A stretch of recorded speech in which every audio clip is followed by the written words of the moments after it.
So I'm here with evil capitalist overlord Jordan Griner Martin. So Jordan, how you doing? Yeah, I'm good, thank you. Yeah, good. How are you? Yeah, I'm well. It's good to see you. And I was obviously very gutted this year to miss out on the camp out, as you know, really devastated about that. But I know the next one is just going to be amazing. And tell us about how this year's one went, any problems you faced at the festival itself and generally the running of things.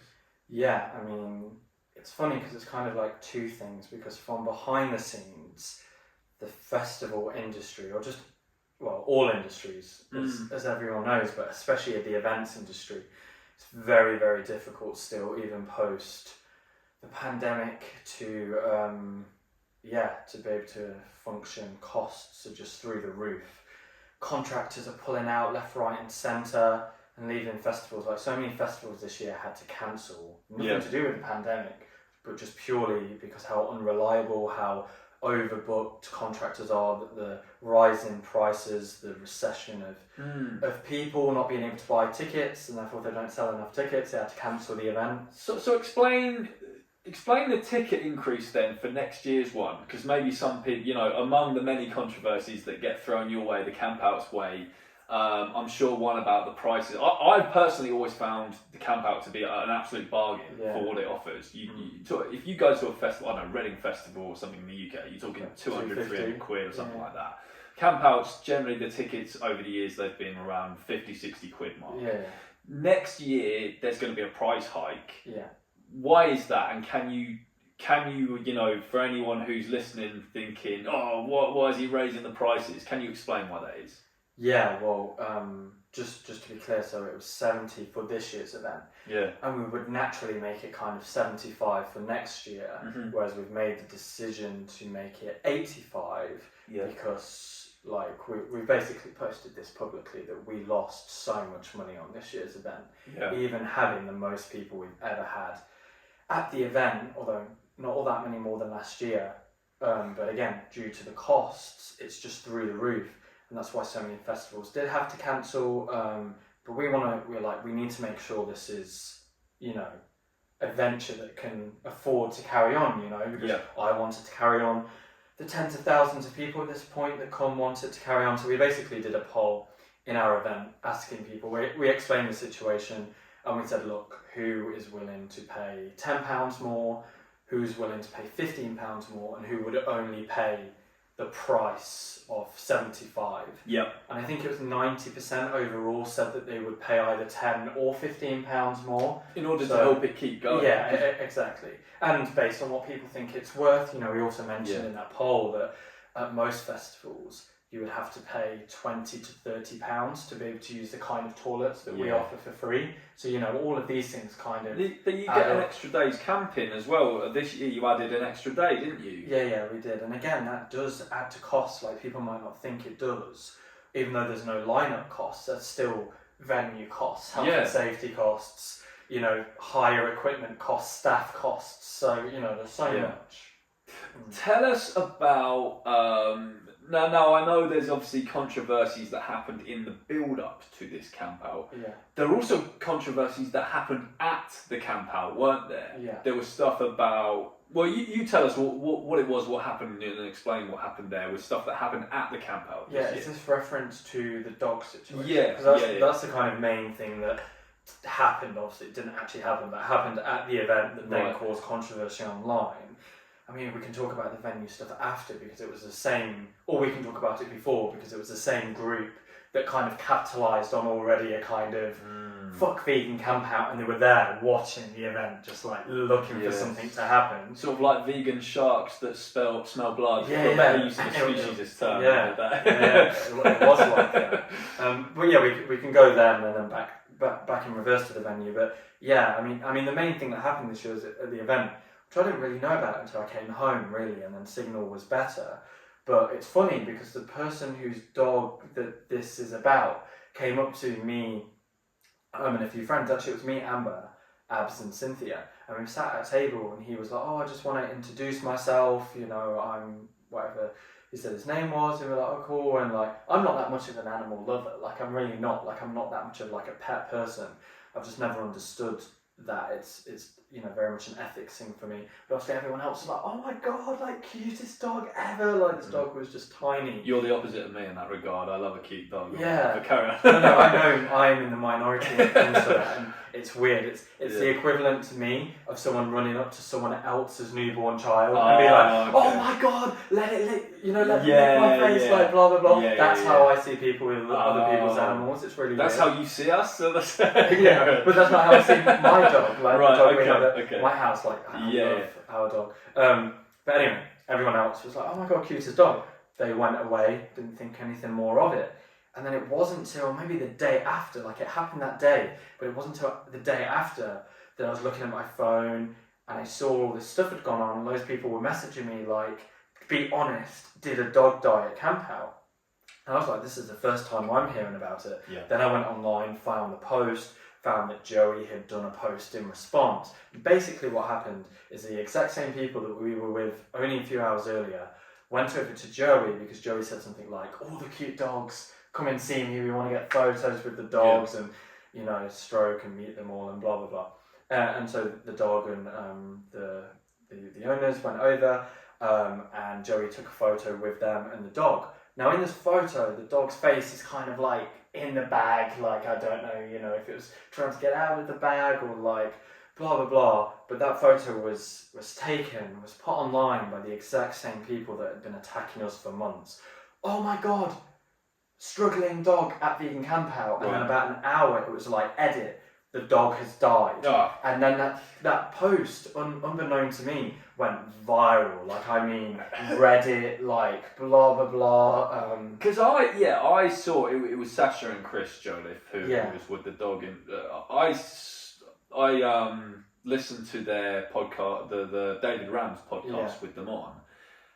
And they talked about this, but I didn't get a gist of who it was who spread that rumour. Who was it who put out there a dog died at camp out? Who was this? Yeah, I mean, I don't actually want to give this person's name. Right. Only purely because this is the same person that has led the entire attacks against us. Okay. And we are now having to take like legal action against. Yeah, so, okay. Like, if it wasn't for that fact, So it's that same person. Yeah. Is the so person it's that same person. So this is what I mean by the camp out happened, and they, amongst with their followers and friends that joined in this kind of cultish anti-VCO kind of outlook, they were just there watching the event almost in real time. So the second they got sent this photo, they were like, look at this, like blah blah blah, because they were already posting before the event. Vegan camp out should be banning all dogs from attending. If you go to vegan camp out, you're not a vegan. If you take your dog in this heat, you're not a vegan. And like I get like people looking out for dogs and stuff. There's always two sides to every story. Those that brought their dogs said that they felt they kept their dogs in the shade, plenty of water, which you get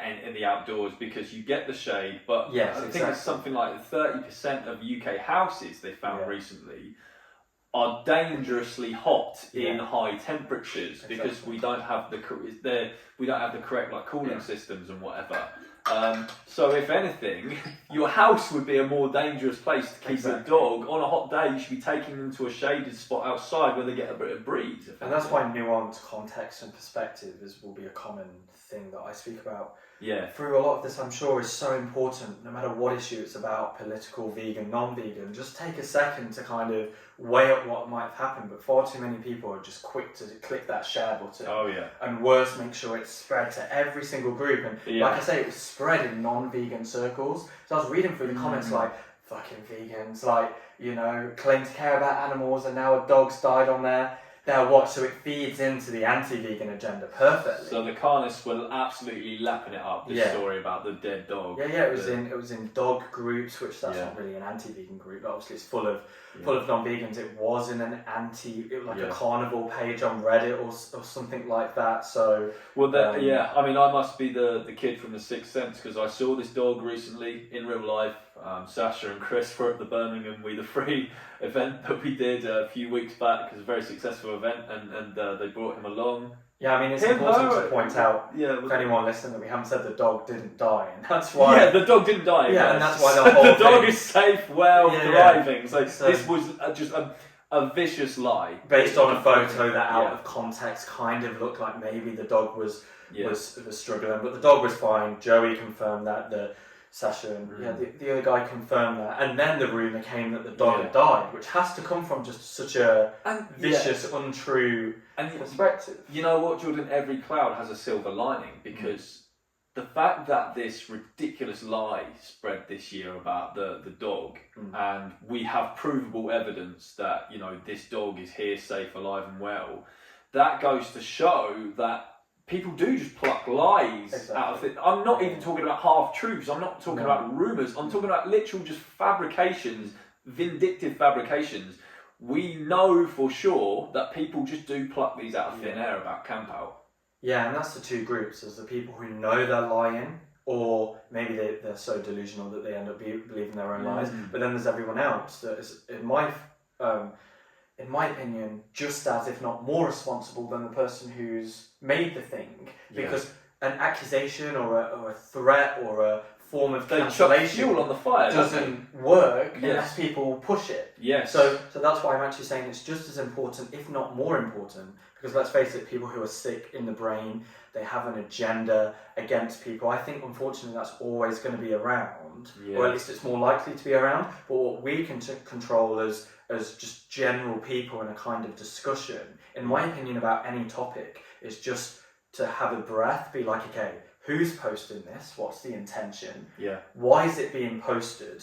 Is the claim that's being posted actually true? And if I can't prove that myself, why am I going to share something to my followers? And more importantly, like, what's going to be the outcome of this thing? Because something might even be true, but by making it go viral could have a worse outcome, or a potentially dangerous outcome to the person who their life might be ruined, or they go and kill themselves. So thinking about who, what, where, when type of thing will save a lot of these issues from gaining the traction they need. And I mean, this must have caused huge distress to Sasha and Chris, who are a lovely couple. You couldn't be a nicer couple. They're great activists as well. And the fact that their names were dragged through the mud like that. If I was a non-human animal, I'd be happy to be in their care. I know that they would do everything to keep me safe if I was a non-human animal. The fact that their names were dragged through the mud like that must have been very distressing for them. So and it was interesting to me to see them do it to someone else. Not in a like, oh God, it feels so good they're not attacking me. But it was almost like when we've been the one, and me more than anything on an individual level, has been the one who's been attacked by this group and by the ringleader for months. It was actually quite interesting for me to see them do it to someone else. Right. I'm not saying I took any enjoyment out of that. I agree with you. It's horrible that what they went through, but it was almost like, at least other people, except from just me, can understand how this feels now. Yeah. I don't mean that, therefore I'm glad it happened, but it was just after being on the receiving end of almost entirely just me in the Camp Out by this group for like 3 to 4 months. Yeah, it was weird that it wasn't me that they were dragging through the mud. It made you think that it's not just a hate campaign against you. It's like anyone who's attending, they also want to smear as well. Which still ends up being against us. Do you know what I mean? Because it's like, let's attack them, let's attack the people attending. And again, it's just, in my opinion, it's weird to have that much hate for someone, especially when, you know, like you said, they're great people. They would never want to harm the dog. As far as I'm concerned, we haven't done any action to harm animals, and actually so many of our decisions have been what's, in my opinion, been a greater good for animals. So, you know, I saw it in the same way, that the level of hate that they were throwing at us, other people even said, they wouldn't, I don't know if you said it in your video, but someone else said it, they don't even attack the animal abusing industries in that way to the same degree, and that's what was really interesting. If only a lot of these people smearing the Camp Out focused as much on, you know, cancelling Big Ag, then holy shit, you know, the movement would be a lot better. But talk to me about now, so this was stuff that happened at the Camp Out that you got heat for. What about the stuff going up to the Camp Out? There was a lot of controversy about the venue and stuff. Talk to people about that. What was the controversy there? Yeah, I mean, nothing ever just starts one day out of a vacuum. Like, everything is a domino effect of other things that have happened. So there's always been groups or people or opinion that hasn't agreed with Vegan Camp Out on a whole bunch of things, whether it's me as a person and my views, or a decision we've made. So there's always been these pockets, and obviously cancel culture operates well when there already is pockets of like detest, I don't know what the word for something. So then, this was just a perfect kind of fuel for this to really take off. But, obviously there's always been dislike for vegan camp out being a non-vegan venue. And what I mean by a non-vegan venue is, this is the other thing. This is why actually it's hypocritical and speciesist, because people don't care that the people that own a venue aren't vegan, even though therefore the argument can be made the rent money that they're going to make is going to be used to pay for meat, dairy, and eggs. But people might know what you're talking about here when you say that. So what is this? What were these sort of allegations that you were getting?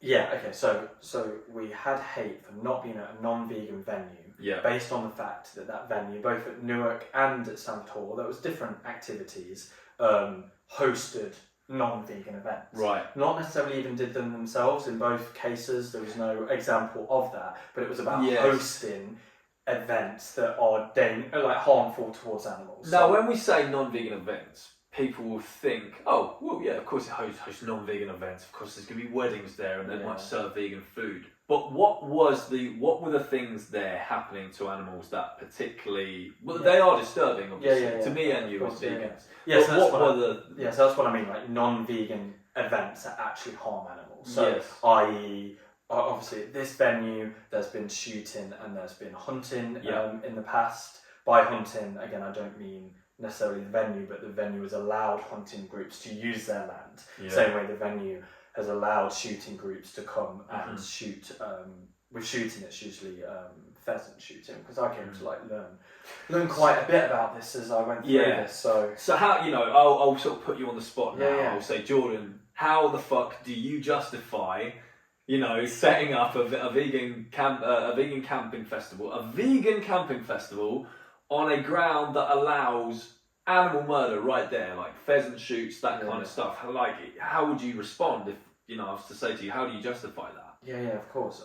Well, I would start always a sentence with there isn't such thing as a vegan venue, because that's really important. Because if there is, the conversation is different. It doesn't necessarily still mean that every time you have to go to that venue because they might not have availability, there's a whole list of factors. But it's a very different conversation if there is such thing as vegan venues. So I would start always by saying there's no such thing.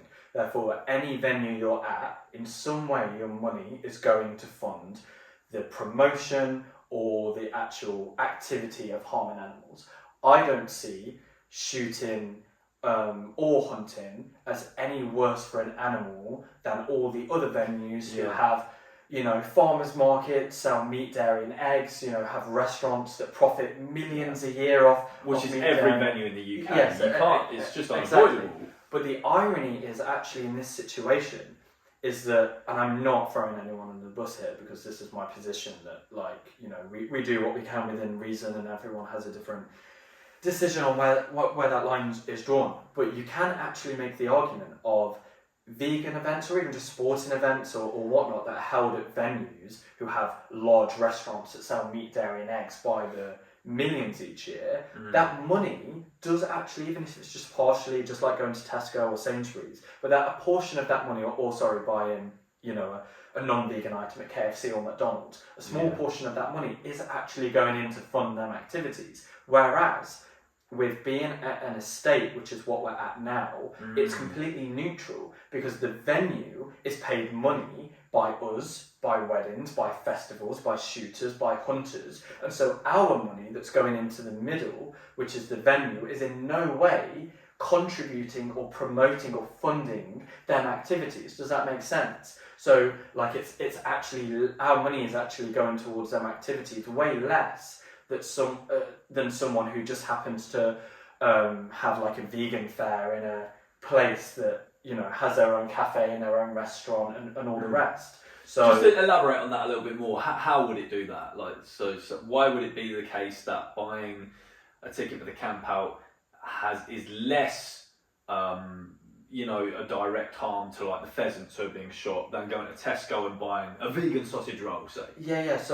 So it's very specific in the sense of it's the channels of where that money goes. So like I say, a venue who hosts other people's activities Yeah. as opposed to host them themselves. I see. Tesco sells that meat, dairy and eggs themselves. It's their own. Yeah, so a yeah. venue like the one we're at now, that's what I mean. You've got sport events paying them, you've got music festivals like us, and you've got shooters and hunters. But therefore, that money in the middle, in the same way, so the shooters and hunters' money isn't going to fund vegan camp out. Yes. Does that make sense? It does make sense. Whereas the argument of being at a fair, like an exhibition centre or an arena, or going to KFC or McDonald's or buying from Tesco or Waitrose, even though I'm okay with all of them things. It's not like all those hunters who shoot there actually live at Stamford Hall and you're paying them to do it. They're just random people coming in. Third party, and that's the key point. Whereas KFC, you're going into a venue. Yeah, I see more. Yeah, it's direct. KFC are the ones harming animals. Your money is going into the hands of KFC, and actually, whether we like it or not, and obviously that's another discussion,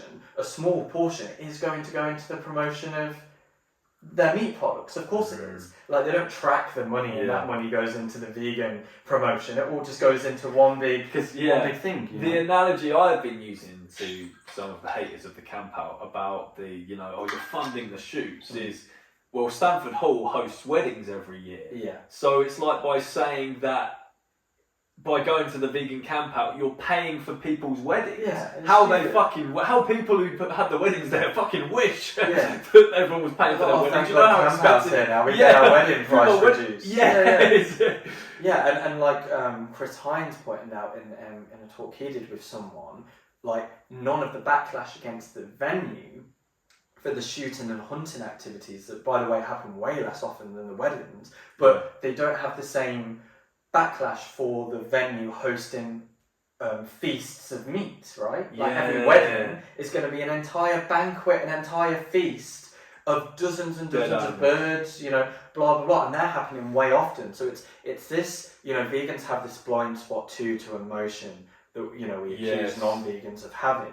Whereas I'm obviously, for people that might not know, a very logical, very outcomes-based person. So definitely. Statistically, way more animals have been murdered for the weddings at Stamford Hall than animals have been murdered at Stamford Hall by being shot at Stamford Hall. Exactly. But people aren't going in about the fact that it hosts non-vegan weddings, which it does every week. Yeah.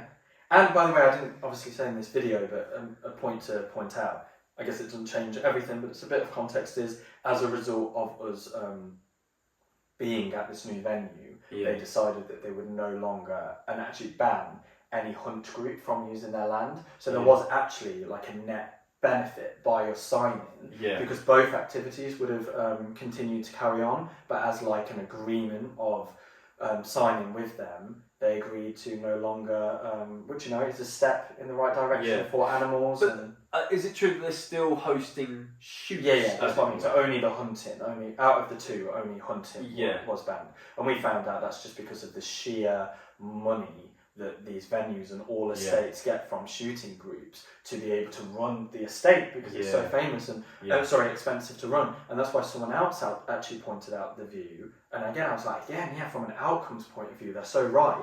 Yeah. By us being there actually means they're less likely to either take on more shoots or ban shoots altogether. So it's helped vegan camp out being at Stamford Hall has actually helped animals. It's reduced the number of animals murdered. Yeah, if anything, is my point. Like, I'm not saying that for 100%, but if anything, rather than just being neutral, it's actually good, because the only reason these estates allow this huge amount of money from shoot groups is because they need the money to continue to go on. So the more events we can have at estates, the less likely they are to rely on this big money from, these shooting groups that have incredible funding and all the rest. So aside from the issue with the venue itself being a non-vegan venue, which it is, where every fucking elsewhere is, you can't have a camp out at a just fully vegan venue in the UK. It just doesn't exist. It will be involved in non-vegan activities in some way. Apart from the issues about it being at a non-vegan venue, what other controversies has the camp out had in the build-up? Stuff that's really made you been pulling out your hair, saying, for God's sake, people, please stop spreading this malicious nonsense kind of thing. What's some of the other stuff that you've been facing? Yeah, I mean, it's literally been with me right from the get-go. Like, I think the 2016 camp out, which is obviously first time I met you, that was the only one that didn't have any controversy because, you know, great camp out, by the way. And this one, I love the 2000. I think it will remain my favourite one. Yeah, potentially. Just because it was so unique in that it was just a little piss up in a field. It had one food stall. It wasn't that. It wasn't particularly. I mean, it was big-ish in that it was at it was a big field kind of thing. But one food stall. We had a camp out group photo at the end, and it had such soul to it and character because everyone was just mingling and everyone kind of almost knew each other. Yeah, and it was the first time that like so many of us, probably the majority of us, had ever met each other in real life, as far as I know. So it was kind of like this big meetup. It was great. It was a magical day. Yeah, because we you know, and this is why I think you've done such a great job with the camp out, because before that, a lot of us were just kind of talking heads on social media, unless we were by chance meeting each other at activism events, you know, all over the country and stuff. But this was a big meeting of people from all over the country, and it's great to connect with vegans and activists from all over the UK, and people were coming from England, Scotland, Wales, Northern Ireland. You know, that first one, it wasn't, you know, I would say come from Europe, but you know, it was so small, it wasn't that big then. Yeah, I remember at the time people driving from like a really north part of Scotland. I was like, how is anyone driving about 6 hours for a little meet-up in the Midlands for a ticket? I think it was £5, and then we raised it to £7.50 because we were like, oh, people are buying tickets. Let's, you know. That was how much the ticket was at the first. Yeah, it was £5, and then I was. Because you had fuck all to pay for. It wasn't that. It was just a few hundred people. It was £5, and then when it got to like 200 people, we were like, fuck it, increase it to £7.50. But still, I was still blown away that someone would drive like 6 hours from Scotland. And this ties into the question you asked before, because I was never going to do another one. Like, I was like, this has been a lot of stress, effort, like it was nice, but maybe I'll do this again, do you know what I mean, like another meetup. But I went home, and it genuinely was seeing people crying, and I mean like bawling their eyes out as they were leaving on the last day, saying that that was the greatest night of their life. And I was like, wow, like I thought it was good, but I didn't think it was that good. Yes, well, I'll tell you what I mean? Yeah, I'll tell you why it is. Because it's one of the first things in the UK that decreased temporarily people's dystopia, that anguish of being vegan in a non-vegan world, because especially in 2016, right, this was in the early days of sort of like the what we now know as the modern vegan movement. You know, this is as veganism was just becoming mainstream in the UK. It was that first time when we could actually leave that shitty non-vegan world and sit down together and not feel like the odd one out. That was a huge step that was probably for me maybe the first time I didn't feel the odd one out as a vegan in front of thousands of people around me. What I'd add to that is, just to be completely balanced, is there was already lots of veg fests, but what Camp Out did and what I intended it to do was to not be like a veg fest. Because at Veg Fest, even though it had thousands of people, even in 2016, people would go, they'd buy a burger, sit down, eat it, maybe have another wander around, and then they'd go home. Whereas I was like, we need, and that's why that was the birth of Camp Out. When you said piss up in a field, that was it. Let's go, let's get trashed. Let's like let our hair down. And there's nothing wrong with that. No, of course. Because I hear people, you know, they say it about the camp outs now. They're having some piss up in a field while animals. It's not at all anymore, which is funny. Well, there's activism stalls and everything now. It's huge. But even if it was, and outside of the active, we still are getting pissed up in the field and stuff. And there's nothing wrong with that. There's nothing wrong with people who are sober who come as well and have a great time. But the first one absolutely was about. It's not like everyone had to drink to come, but we all just got there. We were drinking, we were having fun, and it was like a rave. It was a little rave, wasn't it? That has to be the first vegan rave of maybe 300-400 people in the UK at that time. Maybe ever. Probably was. You're right. And that's what sparked the whole birth idea for the camp out. But then when I went home and I was like, okay, if I do this next year and we get James Aspey and Earthling Air, Earthling Air was a tiny name at the time, but it was like James Aspey, more than anything, it was James Aspey and Joey Armstrong. Right. And I was like, this Ed guy's getting a bit of some traction on YouTube. I think he had 6,000 followers. Yeah, I like this Ed guy, whoever he is. I think we'll get him in. He was that's actually what it was. It was like halfway up the bill. Yeah. But his talk was packed because he was just starting to get a bit of a following. But anyway, from the day that was announced, we started getting attacked. Right. And I was like, whoa, like I didn't know. Obviously, there's no such thing as what we now know to be cancel culture. But I've never been attacked for anything in my life that was you know, I got attacked like you did, George, for posting vegan stuff and getting meat eaters kind of doing it, but I'd never been attacked from a vegan perspective before. And this person was posting in all of the groups because the camp out was happening in her city. And she was posting in the groups, don't go to vegan camp out. The owner is a racist, he's an Islamophobe, he's a neo-Nazi sympathiser. This 2017 this was happening? Yeah, but it happened in 2016 because it was when we announced the event in November. So it was 2016. A neo-Nazi sympathiser? Yeah, by people I was associated with. And I was like, who is this person? Like, I then went and looked. I was like, God, 2 years ago we kind of said, hi, how are you? Yeah, I'm good, thanks. Are you vegan too? Yeah, I'm vegan too. Oh, cool. End of conversation. So I had to remind myself who this person was. And I was like, why are they so adamant I'm none of these things? And that was my first real understanding of how the political sphere kind of was, the different fractions in the vegan scene. Obviously, that's the same in the non-vegan world. And that's when I really started to learn that, oh, like, these people think that if you've said anything negative about a religion, or especially Islam, then that equates to racism. And someone that was raised Muslim, is half Pakistani, myself, has always been a militant atheist. Like, I came from like the new atheist movement into veganism, which was a very 2010 to 2013 type thing. And had always loved comedians that pushed the boat. I was like, how am I being attacked for saying that I disagree with homophobia within Islam, or that I disagree with sexism, or terrorism, or any of these extreme... How dare you be against oppression, you bigot! Yeah. So I was like, it wasn't even that I'd made an edgy joke, and even if I had, I'd been like, whoa, this is a bit crazy. But these people were attacking me for defending human rights from my own community. And that was my first ever taste of like, what is this? And obviously as the years went on, with stuff that happened to me and happened to other people, became very clear what this is, what drives it, what the difference in opinion is and perspective. But from day dot, that's what happened to me, and it was an uphill battle from that time onwards. And the people coming for you now, and coming for the camp out now, are they related to this in any way, or are they coming at you for different reasons? Yeah, it's different reasons, but when I say that these things are much easier to pop up when there's been things from the past, they're all still connected, because even though this group and this person that was saying these wild accusations about me don't know each other, and I can almost guarantee that for a fact, this person in 2016 spreaded anti-camp out stuff, because they were saying other things like, oh, it's a capitalist organisation, it's a fake vegan organisation, like, how dare they profit off vegan movement, you know, the same kind of things that people attack us today say. So they were saying these things as well. But that person got it so much into the vegan sphere, although it's still actually a very tiny minority.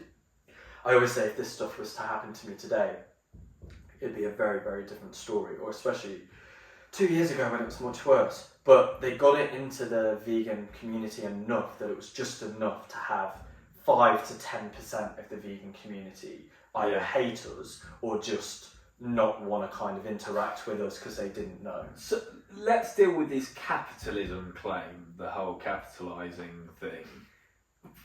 I mean, vegan camp out is a business, so you are technically capitalising, right? You're making money from making a vegan festival. Tell us about what you make of this argument that this is bad. Yeah, I mean, there's not one part of it that makes sense to me unless that argument is that no one can make money because that's what capitalism is. At least they would be consistent, but I'd still be like, okay, that's a pretty out there idea, and I think that's been tested before and hasn't worked out so well. But the fact, again, of the inconsistencies, we seem to get, and this is obviously why you're bringing it up, but we seem to get this capitalist kind of hate or, you know, label against us more than any other vegan business in the country. Even though, by the way, we're not even in the top 10 of most profitable vegan businesses in the country. If someone sets up a vegan cafe, they're capitalising. They're capitalising off of veganism. They set up a vegan cafe. So why is it then that they're coming for camp out and saying they're capitalising off veganism, but they don't do it at the person who owns the vegan bakery or the vegan cafe? And that's what I mean. This is what I'm saying in the sense of once someone said, oh, vegan camp out, the owner is racist and Islamophobic. Oh, okay. oh, and they've had this speaker which we don't agree with. Oh, okay, that's problematic. Yeah. Oh, and they've upped their ticket price. Oh, evil. Then with their, they're just capitalist. And then if an activism decision is made that maybe they don't like, oh, and they don't care about activism. So everything by itself is kind of a stupid claim. So when a vegan together. Yeah. So when a vegan cafe ups the price of its cakes or its vegan sausage roll to match inflation, when it doesn't have anything to do with activism at the cafe. Are these people coming for that cafe and saying you're capitalising off veganism? Or are they just saying fuck all? Because I'm hearing a fucking pin drop, to be honest, with vegan cafes. It's either that most people don't get to hear about it, because obviously some people have to make sure people hear about these things, right? So like a lot of people aren't going to hear about a cafe that's just upped their price and they're a capitalist organisation, and maybe the owners don't have far left opinions because it hasn't come into this vegan sphere. But that's what I mean, because people made it a thing. Once something's a thing, it's easier to become a thing again. That's what I'm saying. So because we already had this hate, we have got such a magnifying glass on us that if we had a single, and this is starting to change. Like, I've been doing what I want mostly with the Camp Out for the last few years, but from 2016 to 2019, any speaker we had, these people don't like. Any decision we made, any increase of price, the venue we were at, they would just bring everything together to be like, fuck vegan Camp Out. So Camp Out is now a big vegan festival, so you're getting a lot of people coming in, spending a lot of money. The Camp Out makes, obviously, lots of money every year. Are you personally rich then, as a result? No, definitely not. No, I don't think there would be, maybe some people disagree with this, but I don't think there would be anything wrong, even if I was. I don't know. There wouldn't be anything wrong. Your take on that? And no, of course. I hope you do. I wish you every success with it. But, is there anything you can say right now to convince people watching that you're maybe not this, like... I think people see you as this sort of, like, almost this vegan Jeff Bezos or something who's... riding around in a Bugatti or something and just chucking money at... I don't know, like, can you convince people watching that you're not maybe the person that people perceive you to be? Yeah, I mean, if people knew how much money has to go into events, they would be honestly astonished. Like, obviously I don't say amounts because then people... If you make anything... If I even made a normal full-time wage, people would be like, how dare you make this money rather than be paid by McDonald's? But if I made more than that, even though the risk I take on every year is so high, they'd be like, all of that money should be donated. So we don't say how much, but if people knew the amount of money that goes into events, and also understood that if you don't reach a certain number of people, you're going to be in big-time debt. Which is why you've had to understand things more. The price hike. Yeah. Because otherwise it's... Camp Out could kind of be in the shit kind of thing. Exactly. Here's the thing, let's just hammer this point home. Yeah. If the Camp Out makes a lot of money one year, everyone will go, oh, that money's all going into Jordan's pocket. Yeah. No, it's not. You've got another festival to put on next year that costs a fucking bomb to put on. Any money you make one year, that's going to next year's festival. Yeah, exactly. People think that you're like people think that you're like living like totally the high life in that. You're not. You've managed to like set up your own business and you've managed to get out of the so-called rat race, whatever, and that's good. So you're earning at least enough to actually have your own business. And let's not forget, George, this idea of support independent people of colour owned vegan businesses. Exactly. Where is the support the ethnic minority? Someone said on a comment like, support them until they're successful, then fuck them. Like, something like that. Yeah, it was very strange because, like you said, with the first Camp Out, you didn't really get this whole capitalism stuff going on, even though like it is an event, like it was an event to make. But then as soon as the Camp Out got big, it's like support vegan businesses until they actually get successful. How does that make sense? Like, what's the point in even supporting a vegan business if you don't even want them to get successful? Exactly, and I'm making the argument that like even if there was no net benefit, if people become successful and they get to do what they want to do and they get to retire at an early age, that's fine. There's nothing wrong with that. Yeah. But as we know, vegan businesses getting more and more profitable inspires other vegan businesses to start. They donate a portion of that money a lot of the time too. You know, animal organisations, they employ other vegans that might be able to get a vegan job rather than be paid by McDonald's. You know, the Vegan Camp Out has so many charities that, you know, and organisations and vegan businesses that manage to grow, get so many needed funds for their activities. So the bigger we're getting, even if I am making more money, which certainly doesn't always work that way at all, especially with how things are going at the moment. But even if I'm making more money, more people are coming. That's more people that are going vegan. Yeah. More people that are going home as activists. More charities are earning. So like it's a growing together type thing. And I really need to reiterate this for anyone who's watching who's not convinced that the Camp Out is doing something good. I personally know people who have become activists because of the Vegan Camp Out. It has an amazing, you know, so at the Camp Out you've got food stalls, you've got music stalls and entertainment kind of stuff. You also got a whole tent dedicated to activism, and it's just talks, movie screen, you know, Dominion screenings and stuff like that all day. And it's non-vegans are going to this event, thank God, and they're turning vegan and they're becoming animal liberation activists. So all this stuff about Stanford Hall and stuff. Exactly. This venue, this venue, while it is hosting unethical practices, it's hosting ethical ones as well, and more ethical ones than it ever has done before now that it's got the Camp Out. Yeah, exactly. And like you said, even if it was just a piss up in a field, just in the same way if someone does get rich from a successful vegan business, there's nothing wrong with that. But the fact that, like you say, people are coming to the Camp Out and going home vegan, vegans are coming and going home as activists, that only is like a benefit for the movement and therefore for animals. Going back to the personal cancel culture stuff now, because I'd like to get onto you're doing, I was surprised that you're even doing this. I thought, fucking hell, this is a bold move for Jordan. You're doing a talk at next year's Camp Out. I can't wait for this talk about cancel culture, which I think is groundbreaking. This is amazing because I've always seen you, Jordan, as someone who's like, you don't like controversy. You actually tend to shy, even though you get a lot of it. You tend to kind of shy away from it. And next year you're taking a step. You're saying, do you know what? I'm going to get up on stage and I'm going to talk about cancel culture, which is, I think, a very bold move of you. Let's talk about, like, for example, you mentioned 5 minutes ago or so, but the claim that you are racist and blah, blah, blah. Which races are they claiming that you're racist towards? Yeah, well, of course. And these things were definitely more a 2016 to, like, 2019 thing. Like, I want to alliterate, I think a lot of this stuff is starting to change. But obviously for that period where no one could say anything negative about a certain religion, but all other religions were fine, these people that,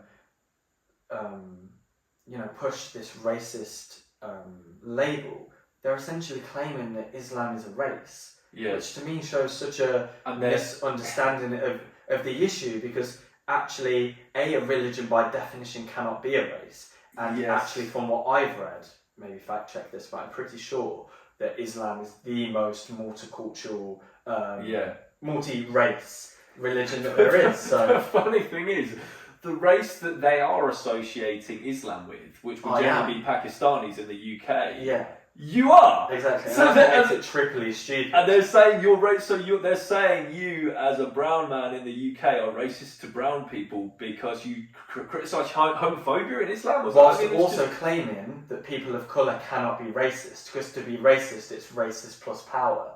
So this is what they're claiming. They fuck up on 4 levels, because Islam isn't a race. If it was, it's lots of different races. If it was, I am that race, whilst also claiming that people of colour cannot be racist. And while also claiming, listen to the voices of people of colour, which you are. I hate that term, people of colour, by the way. But we're using it for what these people are saying. Yes, I mean, this just blows my mind, and it just shows sort of the level of delusion among these people who are trying to cancel you. What else? It's like saying a white atheist is being like no one. This is why it's so stupid to say the sentence, but it would be like saying that a white atheist is racist against Christians for saying that they don't believe in the Bible. Now this crowd cancelling you would call that stupid themselves. Because white people can't be racist. And they also know that Christianity isn't a religion. A race. So they'd be like, what are you on about? Like, blah, blah, blah. That's exactly what they're doing. Yes. And that's what makes it. I found it hilarious at the time on a personal level, but from a camp out was just starting to get traction, and we were going from 400 people to 3,000 almost. The risk at that point was bigger than it's ever been, because if they took me out at that point, I would have lost everything. I took out bank loans, I took out credit cards, overdrafts, everything to make it happen.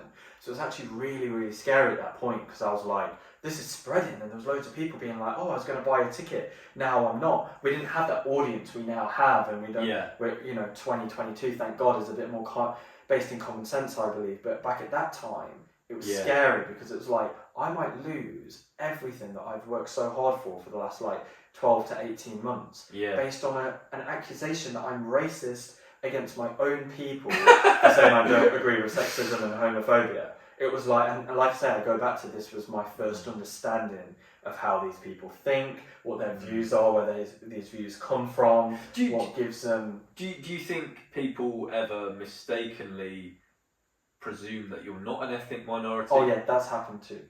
Yeah, because this happens. I've seen, you're not the only person this happened to. I see this happen all the time in the animal rights movement. In fact, pretty much everyone I know in the animal rights movement who's not white and doesn't conform to the cancel culture narrative, they seem to get mislabeled as being white or thought as being white, because these people, what they do is scientific racism. They think that people of certain races think in certain ways. Oh, only white people could have this view. Oh, this guy's brown, he must believe this. Oh, this is a black woman, so she wouldn't think that. That's exactly what it is. These people, who by the way are mostly white people, but of course like any group, there's brown, there's black extremists within this group, but it's mostly in the West a white movement. These people have been convinced, or have told other people, that all, again, people of colour, you get what I'm saying, people of colour all think the exact same way, or all women all feel the exact same way. So the second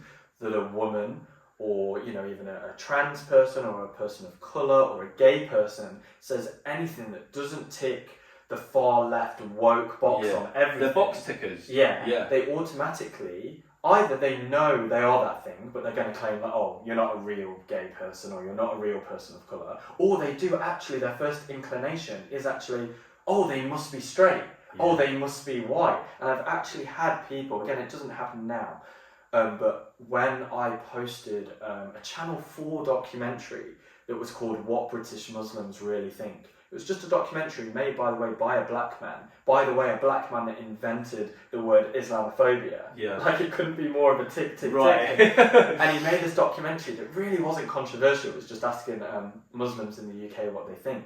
But because the results were so astounding and actually blew Trevor Phillips away, the guy who had popularised the term Islamophobia in the UK in the first place, it was a really interesting documentary. And I shared it. And I was just like, oh, this is really interesting. Even I've learned things from this. Someone shared it and said, I cannot believe the Nazism I have to see on my page. I wasn't friends with this person. They weren't even a vegan. It had come from a share of a share. I messaged them because I knew I could see they were white, and I could see I could probably kind of, win my brown points.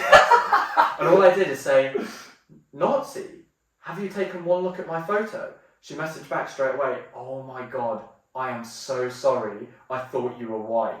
I've deleted the share now. What? So it's not whether the arguments hold up. It's not the logic. It's just the colour of the skin. It's just identity politics. Yeah. And so I was like, obviously I was happy they deleted the status in the very least. But I was like, see, this is the problem. Because they're literally saying oh, sorry, I didn't realise, you're okay. I thought you were white. That's essentially a synonym for oh, I thought you were one of the bad guys. I thought you were one of the... So if me and you share that exact same video, so it stays, she keeps the Nazi label up. If I share it, she takes it down and apologises if you share it, even if you and I have literally the exact same But then that changed. This was 2016, so there's almost two periods, because before 2016 was less crazy, now is less crazy, but from 2016 to 2020 was the worst. So that was kind of the beginning of that stuff. But then it actually became, oh no, even if you are brown, even if you are black, you have internalised racism. So they're just trying to add stuff now. It's tactical. It's very tactical. Exactly. They want to win. Because then they can no longer say that all people of colour think this way. It's gaslighting. Yes, that's what it is. They're using this to win the culture war because they don't like the idea that anyone of certain identities, would stand up for themselves and say, "Sorry guys, but I'm not conforming to this." Me. So then, well, you have internalized racism then, Jordan. Well, and then it changed to actually people of colour can be racist. Right. All of a sudden, like it was like, oh no, they can. Right. You can be racist. We've been telling everyone you can never be racist because racism is prejudice plus power. But then that changed, or it changed in certain scenarios. They could call you racist if you were talking about Islam, but if you were black talking about black issues, no, you cannot be racist. So they were like jumping from point to point, which is always interesting to watch them kind of, like try and dig themselves out of a hole type thing. Yeah. Yeah. How long is your speech on cancel culture going to be at next year's camp out? Have you rehearsed it? Have you probably just half an hour. I'm going with like the short but sweet type of approach. It's going to just kind of go into like my history with cancel culture from day dot, but also what I've kind of observed happening in the wider thing, because it's really not about me. And I always like to try and make this point. Yes, I've gone through it. And yes, actually, I've gone through it like probably one of the most, people in the vegan community in the UK that's put up with the most attacks, the most number of people because of how big Vegan Camp Out is. Yeah. But actually, this is about other people. Obviously, the vast majority of cancel culture is not against me. It's against, thousands of other people. So it's about what we can do as individuals. And I now feel I can do this talk because there's been this change since, in my opinion, lockdown ended in 2021. All of a sudden you start to see people post about things a lot more. Yeah. Well, I can't wait to go for that talk. I think it's one of the things that make me and you friends is that we can relate on this, because we're both people who've been, we've had the cancel mob come for us. We get all these ridiculous and untrue labels hurled at us. Do you want to say the screenshot about the family? Definitely. Yeah, I think that could be funny actually. Yeah, I might. I can definitely factor that into the video. So there's there's a screenshot. I'll pop it up on the screen now. Of there was a girl. It was maybe like 3-4 years ago, was it? And she said basically, just know if you buy a ticket to the vegan camp out, you support this family. And it's a picture of me and Jordan because we have the same surname. So she assumes that we're related, but we're actually not. So just dispelling any rumours there as well, guys. Jordan and I are actually not related, but yeah. Yeah, again, even that shows it's like a same surname, both have views I don't like, must be related. Yeah. It's just like A plus B has to equal C, or Yeah, and they can't have independent thought or anything like that. They're obviously just in the same household, and I must have been brainwashed by you because as a person of colour, I would never have such awful views. Yeah, absolutely. But what other talks are you allowed to reveal other talks just yet about happening at the camp out next year, or have you got to keep it pretty hush-hush? Yeah, we definitely have to keep it hush-hush. I mean, obviously, Ramesh Ranganathan is going to be headlining the event, which for me is great. Like, he's always been our second most requested person of all time for Vegan Camp House. That's really cool. It took like 3 years to finally be able to get him. But yeah, that's what I'm doing now, like basically booking the rest of the lineup. As always, it's going to have a mix of activists versus musicians, music people, sports people, health people. It's going to be a mix. Certainly, even just from an activism side, there's some people that would be good to have at the event for the first time. From a music side, like the creation of Camp Out for me was always about like music, and again that kind of coming together. Yeah. Because that's what the world I was from before veganism. It's just great that I've been able to meddle music with activism, because where in the world would that happen? Do you know what I mean? There might be an activist event with someone playing the guitar or jamming at it, but like to actually create a music festival, the overriding message throughout everyone, even if they have different opinions on what is vegan, what isn't, or different political opinions, the overriding message is a principle in veganism and / or animal rights. But the fact I've been able to make music a big part of that, like there'd never be a vegan event that would be able to have J&E or Maccabee or this kind of thing. So for next year, even though most of the lineup is still going to be talks, I'm definitely trying to get like a few really big music names that we haven't been able to get yet. Yeah. Because again, that's how we keep Camp Out going. It's how we make it different. It's how we attract new people. And I want to be an event that people are like, whoa, this is crazy. I don't want people just to be like, oh, this is another vegan event. We know we know what happens. It's predictable. I want to keep, breaking. Not that I'm saying it breaks boundaries, but within the vegan events world, I like to kind of break these traditional norms. So. Oh, amazing. Well, look, I think we've run through pretty much everything I wanted to say. Did you have any final stuff you wanted to say to everyone watching before we end? Yeah, just obviously if you haven't been to Vegan Camp Out yet, as I say, every year next year is going to be even bigger, even more people. It'll be our second year at this new venue, which everyone that came this year said the venue was like the best part about this year's Camp Out. Finally has a proper festival feel now with like a lake and trees, and it's not flat and it's got texture to it. So yeah, if you haven't been yet, I think next year will be year 6 or year 7. I don't know. Make it next year that you're going to be there. George is finally going to be here after missing. Is it last 2 years or? I missed this year, and then I missed the one like 2 years ago. The whole pandemic stuff. No, it was just last year. You just missed last year and this year. No, last year I went. Oh, okay. So it was 2019. It was 2019 I missed, and then this year. Yeah. So if you want to come, if you haven't been yet, vegancampout.co.uk for more info. Check us out on social media, Yeah, amazing. Thanks, Jordan, and get your tickets, folks. And we'll both see you at next year's one. It promises to be an amazing weekend. I promise you now that you'll have one of the best weekends of your life. It's a magical experience every time you go to the Camp Out. I can attest. So thanks for watching, and please remember to share this video. Thank you.